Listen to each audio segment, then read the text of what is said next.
xRhythms.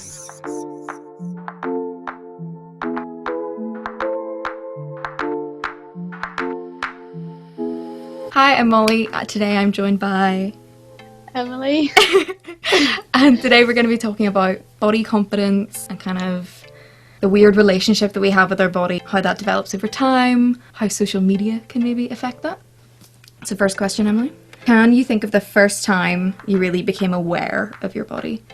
I'd probably say kind of the end of primary school, start of secondary school, because everyone started like dressing differently and you kind of see people's figures more, and it kind of made me think, oh, I don't look like that. And just kind of probably run then, Yeah. like matured. Yeah, it's weird because whenever you're younger, like whenever you're a baby, I feel like you are aware that you have a body, but like you're just on the beach, naked, belly out, just living your life, rolling in the sand, getting it one with nature. Like you said, for me, it was kind of the same. It's like the end of primary school. It's like, oh my gosh, that girl has really long legs, and I'm like 5 foot. So how would you describe your relationship with your body now? I would say rocky, honestly, because I guess I'm still young, you know. It's just, sometimes it's really good, sometimes it's really bad. Mostly bad, but because everyone's just like growing up, and I still think I look like a child, just a really tall child, but there's some good times too.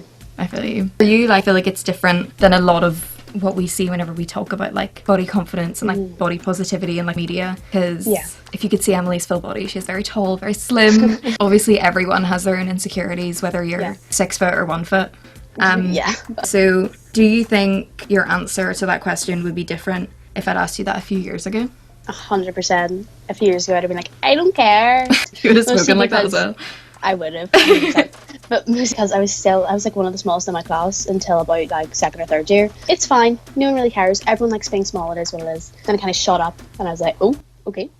But definitely I would have been so much more confident, and I'm kind of like, no thanks.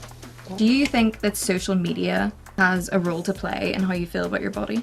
Definitely. Every time you go into Instagram and you just see like all these models, like the Kardashians, because they're like the perfect body type, obviously because they made themselves that way. Yeah. I think personally for me, I would look at that and I'm like, I can never look like that. Because number one, I don't have any curves, so that's that done. Kardashian, I'm out. I'm like, I need ribs removed. Yeah, built like a door.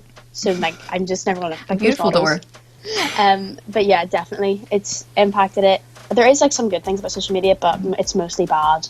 I think especially because like for our parents growing up, like had those same pressures from magazines and movies, but there's an expectation with like mainstream media that like this is edited, especially with like Instagram models like Alexis Ren and that kind of thing. Yeah. Then we're like, she just is going to school and like living her life with a 20-inch waist.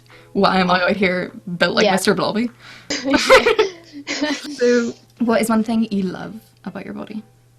Now, I will admit, as much as I hate being tall, my long legs are actually quite useful because I can walk like a Usain Bolt. Like you put me on the like off the bus from school and I'm back home in like 2 minutes, like flat, because I'm just striding along, and that would be the best part, I would say.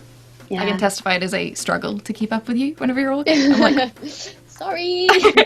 So when you're having a low body confidence day, is there anything that makes you like feel better? Well, I've been thinking about this for quite a while. It's genuinely, if I'm having like a bad body confidence day, I sit in my bed and I watch Twilight. Usually, if I'm kind of stay off social media, and just kind of take the day to myself, watch a few Twilights, obsess over Edward Cullen, and then I usually feel better. Thank you so much for chatting to me. I hope you have an amazing day. See you later.